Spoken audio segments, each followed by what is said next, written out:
From the swamp one more time. That's right, I am on location in Washington, D.C. Did we pick the right week to come to D.C. or what? I mean, everyone and their brother is here. Obviously, the House is voting on the leadership and the Senate's trying to figure that stuff out. I don't know if you heard about it, but Donald J. Trump is going to run for president again. It's actually crazy in this town right now. It's funny because when we got here a couple days ago, it was pretty much dead, like a zombie apocalypse. Where is everybody in the city movie? And now everybody's here.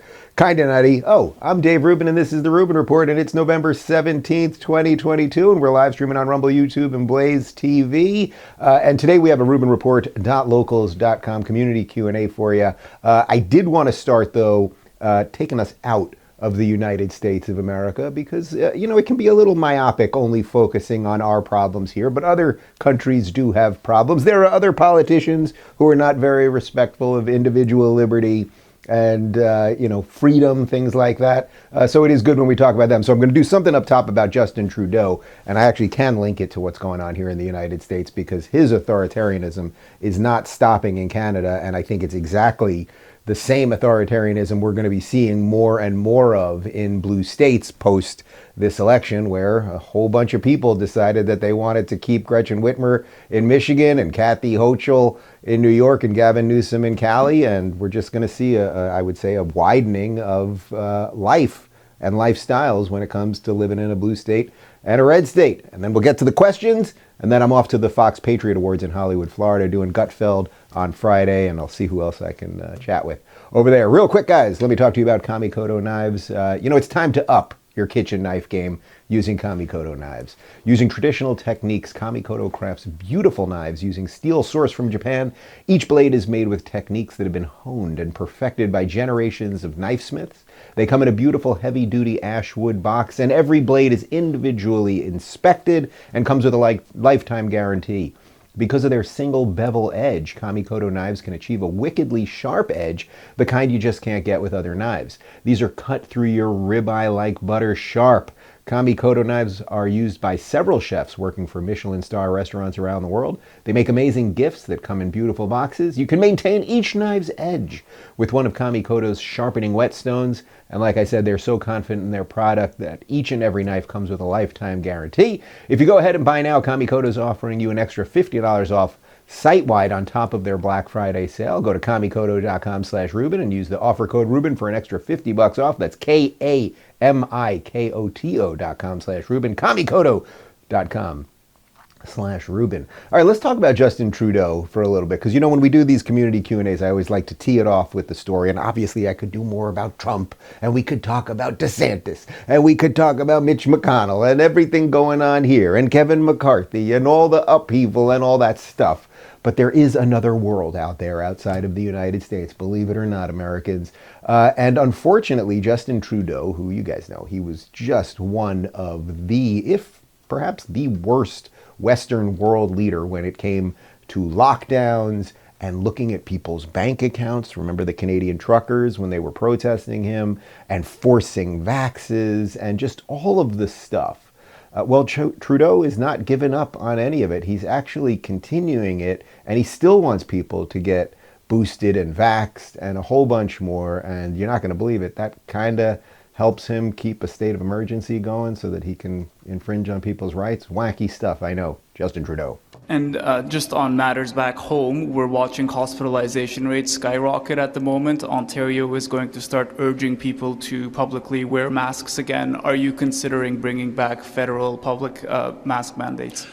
The single best thing Canadians can do to prevent our hospitals from getting overwhelmed, to keep themselves and their loved ones safe during the coming winter months, is to make sure your vaccinations are up to date. Please, like I did just a few days ago, get your booster for COVID-19, get your flu shot at the same time, make sure your kids get boosted. Oh, Lord. Well, look, I sympathize and empathize with those of you that live under the veil, under the shadow, under the foot of Justin Trudeau up in Canada. Man, first off, the idea that Ontario might bring back a mask mandate. Masks do not work. You've heard it before and you'll hear it again. Masks, often people put on masks. First off, they touch their face a lot more. They're always touching it. People literally can't hear you speak. You pull the mask down to talk to somebody. You guys get all of it. Masks, the air comes out the top. It goes down. It just doesn't work. It does not work. So if you want to keep yourself in a plastic bag and wrap around it and tie it up and all that, okay, fine, maybe. He said the single best thing is to make sure you're updated with your vaccine and your boosters. That's not true. The vax and boosters basically don't work, which is why he's gotten COVID several times. Now, I know that they feel like they all have to say the same thing, which is, I'm so happy I got it because I got a less intense version of COVID. There's no studies proving that. Please, someone post the study that proves it. They all say it. It doesn't mean it's true. Actually, when we were walking around the Capitol yesterday, I was underneath the Capitol Rotunda, and there's a basically an underground tunnel that you walk from the Senate building to the Capitol, and we walked right by Michelle Walensky. It was scary. Rochelle? It's Rochelle. Rochelle, not Michelle Walensky. Rochelle Walensky of the CDC. We almost touched. It was weird. Don't like her very much, and I do have a tweet calling for her arrest that has about 100,000 retweets, so I don't think she likes me very much either. Anyway, no, the single best thing is not to get vaccinated boosted. You know what the single best thing would be? To take care of yourself, to eat right, to exercise, to even when you're in Canada, get outside and get some air and get some sunshine and some vitamin D and live your life as you see fit. The idea that he's thinking about mandates again and encouraging people to get vaccinated. What about the myocarditis? What about the heart problems? All of the stuff. You're a bad dude, Justin Trudeau, and I don't like you very much. And I wish all of my Canadian friends, a lot of Canadian people moving down to Florida right now. We had the snowbirds, much like the Northeast people and the Midwest people who come on down to Florida for their winters. There's a lot of Canadians coming down, and I suspect a lot of them are going to try to stay. And I would be doing that myself if I was a Canadian right now. Let me talk to you about Moink Box, and then we'll get to the questions. Did you guys know that 60% of U.S. pork production comes from one company owned by the Chinese, and their hogs are given something called ractopamine, which is banned in 160 countries, including China, yet you'll find it in your grocery aisle right here. There's a better way. I'd like to talk to you guys about Moink. That's moo plus oink. Moink delivers grass-fed and grass-finished beef and lamb, pasteurized pork and chicken, and sustainable wild-caught Alaskan salmon straight to your door. Moink farmers farm like our grandparents did, and as a result, Moink meat tastes like it should because the family farm does it better. The Moink difference is a difference you can taste, and you can feel good knowing you're helping family farms stay financially independent as well. You choose the meat delivered in every box, like ribeyes to chicken breasts to pork chops to salmon fillets and much more. I recommend the bratwurst. I just had it this weekend. Plus, you can cancel anytime. My personal favorite is their filet mignon. Shark Tank host Kevin O'Leary called Moink's bacon the best bacon he's ever tasted, and Ring Doorbell founder Jamie Siminoff jumped at the chance to invest in Moink. Plus, they guarantee you'll say oink oink, I'm just so happy I got moinked. Keep American farming going by signing up at moinkbox.com/Rubin right now, and listeners of this show get a free filet mignon in every order for a year. That's one of the best filet mignon you'll ever taste. But for a limited time, moinkbox.com/Rubin, moinkbox.com/Rubin. All right, let's get into the community Q&A. I know we mixed it up today, a little political, a little personal, and a little caffeinated. Here we go. Bourne says, if DeSantis became our next president, who would you trust to be the next governor of Florida? Do you think Florida could afford to lose DeSantis? So look, obviously, Trump announcing is the big thing. Trump announcing also, it's super, super early, right? Like I think perhaps what happened here, what caused him to do this, was that he really did think the red wave was coming. He thought that he was going to capitalize it and announce right after so he could take all the credit for the red wave. Red wave doesn't happen, but he had already basically laid the groundwork to make the announcement, so he went ahead and did it. Now, that's one thing about Trump. As far as DeSantis, again, I don't know if he wants to run. I know he loves Florida, and I know he's doing a bang-up job here. And I also know that your state right now just means more than the federal government. That's the way it was set up. It sounds weird. It's like, wait, you don't love all of America? No, I do love all of America, but I can affect Florida, the state that I live in, more than the rest of the country. And that's what you can do in the state that you live in as well. Or you can choose to leave, right? Like it's as simple as that, although I get it's not easy and simple to move, but it's as simple as that, like making some decisions so that your life and where you live and who you live around and who you're voting for fits in with what you think of the world. So what happens if DeSantis runs, beats Trump, and now DeSantis is president? Who's going to take over in Florida? Look, Florida has incredible infrastructure. Almost everyone that I've met, not even almost, everyone that I've met around Governor DeSantis has been absolutely spectacular. It's an airtight team. I would say Byron Donalds, who I just interviewed, I interviewed him on election night. If you didn't see our live stream on election night, we did a quick mini interview. It was loud and people were cheering and going nuts. And then I just interviewed him here in DC, which will be up early next week, I'm being told. He's excellent. He's a congressman from Southwest Florida, which was the area that was crushed by Hurricane Ian. That's the Fort Myers, Naples area. He's a really bright young voice. He checks off some of the identity politics stuff, not that you guys care about that. I think he would be interesting. I think maybe Miami Mayor Francis Suarez would be interesting. I think our state CFO, Jimmy Petronis, might be interesting. I think there's a whole bunch of people. Kayleigh McEnany? I don't know. Like, there's a lot of good Floridians. You never know. Or DeSantis makes it over to the White House and then Trump becomes governor. Who knows? Ray says, what are your Thanksgiving plans? So Thanksgiving is the one holiday that we try to host at our house. So that's with David's family. So his family, mom, father-in-law, soon enough, I think. I probably just tipped something off there. Maybe, you never know. If anyone's watching this from the family, I have no inside information. It was just something I said. And brothers and sisters and all that stuff.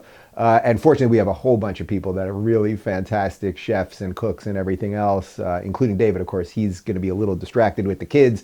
So it's a team effort in the kitchen. I'm psyched. This will be our first Thanksgiving, obviously, in Florida. And I'm incredibly thankful for the state that I live in. So I'm psyched to have everybody over. And I also just, Thanksgiving to me is by far my favorite holiday in that it's a purely American secular holiday designed for us all to take a moment, like stop fighting for a moment and just realize you got some food on the table. You're hopefully sitting with some people you love or at least like. And it's like, it's pretty good despite all the craziness. And that doesn't mean we can't fight to make it better, or we shouldn't. We should. But there's a real decency to Thanksgiving that I just appreciate. I also appreciate unbuckling the pants and laying on the couch and taking 6 naps. Lewin says, will Kari Lake fight the fraud? Look, it's hard to know what the hell happened in Arizona. It almost felt like it was like destined to go this crazy way, right? Because Kari Lake was the politician in this entire cycle who was talking about voter fraud more than anyone else. She was backing Trump on fraud claims more than anybody else. And then it turns out that her state, which they had been doing work to make sure it was going to be better this time around, that they turn out to be the ones that it takes 7 days to count the votes.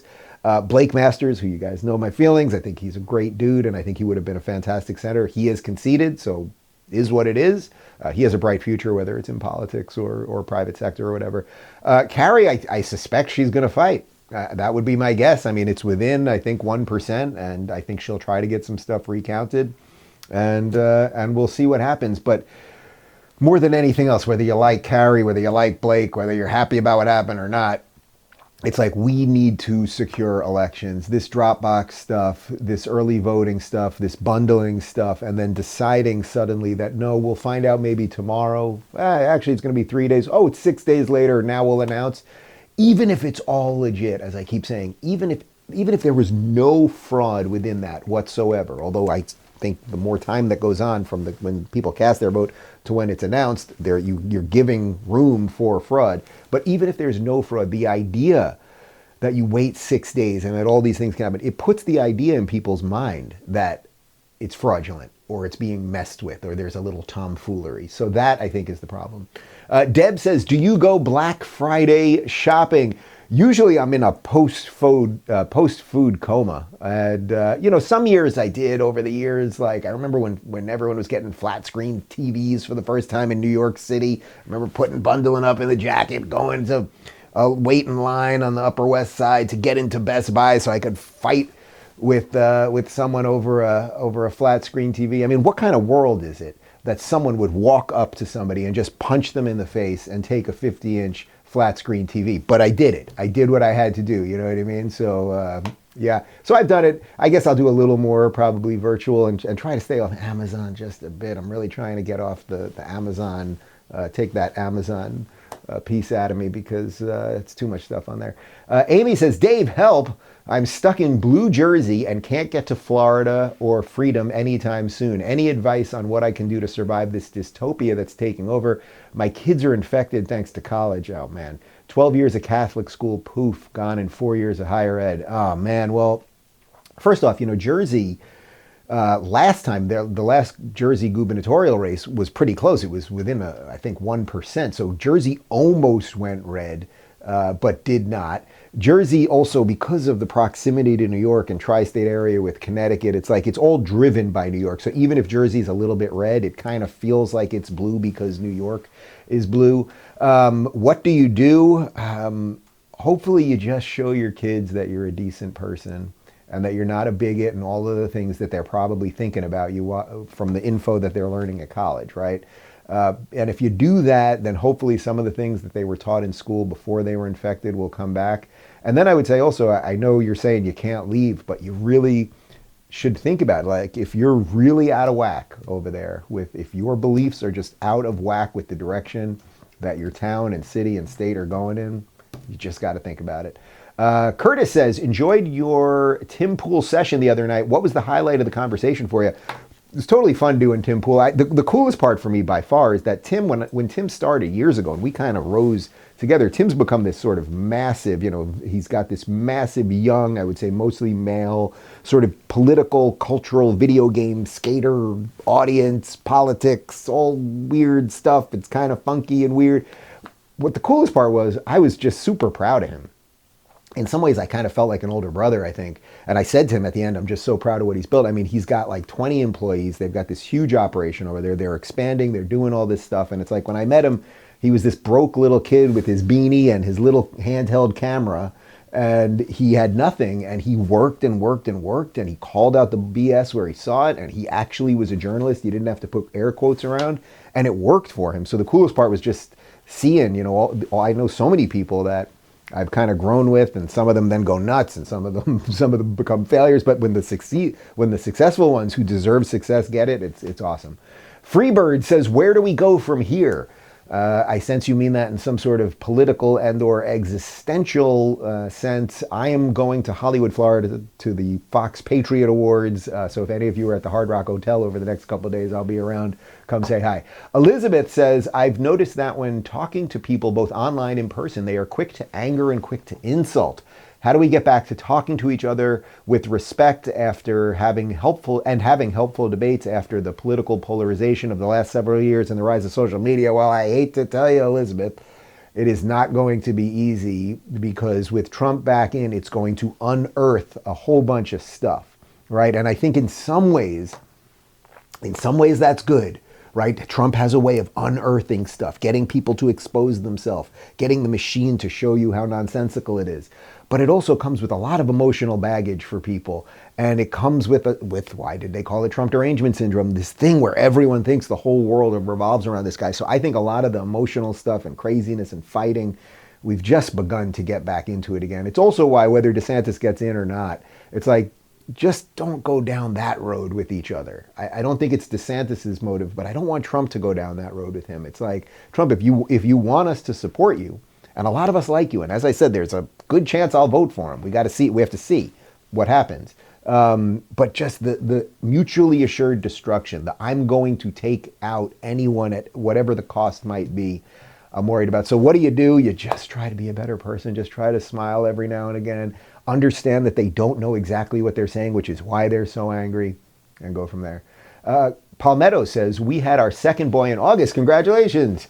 And I've noticed a lot of little differences, preferences, fussiness from the first child. Have you noticed any differences between your two boys yet? Hope you enjoy DC. So obviously we had Justin in August and then we had Luke in October. So they're 2 months to the day off from each other, which at 3 months and 1 month, it's like, it's a pretty significant difference. Justin's disposition is very, very like kind of chill and smiley. And if this kid has eaten and if this kid has pooped, he is happy and he's good to go. Luke is a little more sensitive, right? He's a little more like, you got to work with him. He's a little fussier, but there's a softness to him, like there's just like a goodness in him that you can see. So I think they're going to be a good match, certainly for each other and definitely for us. Dave says, on the Tim Pool show, you said we should all flee to red states, but if we secede power to the federal government, the Dems will crush the red states and overthrow the Constitution. How do you stop them from federal overreach at the state level? So yeah, I don't know that I went quite that far, but basically what I was saying was if enough of us go to the red states, the blue states will still want stuff from the red states. Like the red states really could separate. I don't mean civil war or breaking up the union. I mean just taking care of their own business, taking care of their own house, getting their house in order. I think the red states could do that effectively. I think we're already seeing it. So whether you think it's a good idea or not, it's happening. It's happening in real time. People are moving. And 550,000 people in the last couple of years left New York. About 350,000 people left California. Nobody's moving to those places. They're going to red places, and they're making red places redder. And then thus it makes blue states bluer. So it's happening whether you like it or not.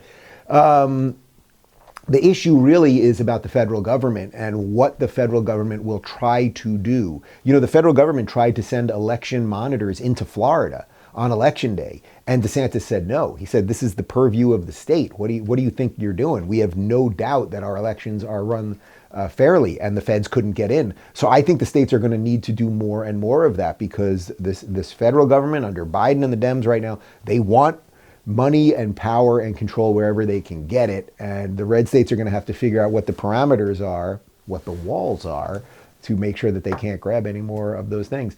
Dawn says, how can we trust election results that take a week to tally? Are they using Common Core math? They probably are using Common Core math. Don't forget to carry the one, people. How do we trust them? We got to tighten them up. We got to tighten them up. It's the worst feeling in the world when you vote and you don't feel like it counted, or you feel like they just drop box it at the end, or late voting, or you waiting 3 days. Like, that's why voting in Florida, as I said, it was such a freaking pleasure. Fill out a piece of paper, show an ID, walk over with your own piece of paper to another man, add a box, put your piece of paper in the box yourself, feel like it actually was all legit. Why is it that blue states don't want that? Black people can get IDs, okay? Black people get on planes, right? I'm pretty sure they do. So it's like these people they either want fraud in the system or they want the appearance of fraud so that you just feel like you have no power. It really is as simple as that. Sam says, apparently abortion was a bigger issue than we thought in 2022. Do you think it'll still have legs in 24? Democrats love to run on it, but now it almost seems settled. Roe v. Wade has been overturned. Many states had it on the ballots this year, helping Democrats win. But now what? You know, it's a little hard to tell. I suppose that the Roe v. Wade decision and then abortion back to the states did maybe help the Democrats to some degree, right? There's a certain set of women that are voting on that more than anything else, and perhaps young women got in, and that was the number one thing for them. I think what we're going to see, though, is that the states are going to just do what the states were doing before Roe v. Wade. They're going to make decisions accordingly. 15 weeks here in Florida, it's a pretty solid one. I think once again, I think that's the blueprint for most states to do things fairly and with some degree of compromise. And then you make whatever decision is best for yourself, or you donate money and time to help people so that if you're really anti-abortion, you can help a girl who's maybe thinking about it. Like, that puts choice back in the people's hands. So as far as 2024, I suppose it will still be an issue, because are we going to codify it? Are there going to be some states that outlaw it altogether? Are we going to start seeing busloads of young, poor black women from Alabama going to California for abortions, where they get an abortion and a cookie from Gavin Newsom? I suspect over time the optics of that are not going to look that good. But I would also say that it's very unfortunate that abortion is such a big issue for everybody, because it's a personal and private decision, obviously, for the most part. And then there's the issue of where the state has to protect life. But also there's so many, I don't want to say more important things, but there are so many functions that the government really should be focused on all the time, like keeping you safe and the border and police and things of that nature and making sure the economy is chugging along, that abortion just becomes one of these culture war things that envelopes the whole thing, and it's messy. M says, why do you think so many Gen Zers are turning into leftists even though some of their parents are conservative? Because youth is wasted on the young. It's as simple as that. Young people think that things are supposed to be a certain way, and because they think it should be, and it should be forever. And they don't realize in America, we have grown up, if you're growing up in the last 40 years in America, the success and wealth and privilege that you have as a free person in a free society, and it was very easy to give away. And then we give all these kids all of their awards, whether they come in first or they come in last, and they're confused about what actual pride and hard work is. They're confused about what individual rights are, and they think that the machine is designed to just take care of them, and actually the machine is designed to control them, and the culture and the movies and all the stuff, and that's why we just got to keep building new things. Parallel says, how do you feel about crypto? Well, it's been a wacky week for crypto in general because of this FTX thing, which was a centralized way of taking in crypto money, which is nuts because crypto is completely decentralized. I still think Bitcoin is completely legit, and we need more outside of the system ways to be able to negotiate and bargain with each other and exchange goods and all of those things. So crypto still seems like, Bitcoin still seems like the right one as far as I'm concerned. But crypto in general is under attack right now, and sometimes when things are under attack, it means that they're doing something right, and the powers that be don't want it. But I wouldn't dump all your crypto. If personally, if I were you, I wouldn't dump all of it. I would kind of wait it out because also our economy is still feeling pretty weird. All right, last question. Ethan says, really like the hoodie you were wearing on Tim Pool the other night. Who makes it? That hoodie is from Marine Layer, which has become one of my favorite stores. Not sponsored in any way by the Marine Layer people. I would love to. Love their t-shirts, love the hoodies, love the shorts, bathing suits. They've just got great stuff. They probably have a shop in your town. If not, well, they definitely sell it online. All right, guys, as always, subscribe if you have not. Rumble.com/Rubin Report, RubinReport.locals.com if you want to play along during the show. Part 2 of my interview with former Wisconsin Governor Scott Walker is up right now. And we have no live show at 11 a.m. tomorrow, but we're going to be posting all these DC interviews starting tomorrow and then throughout next week. And again, I'll be at the Fox Patriot Awards Hollywood Hard Rock Hotel for the next couple nights, and then Gutfeld on Friday night, and I'm probably add some other things while I'm there. Anywho, that is all from the swamp. See you soon.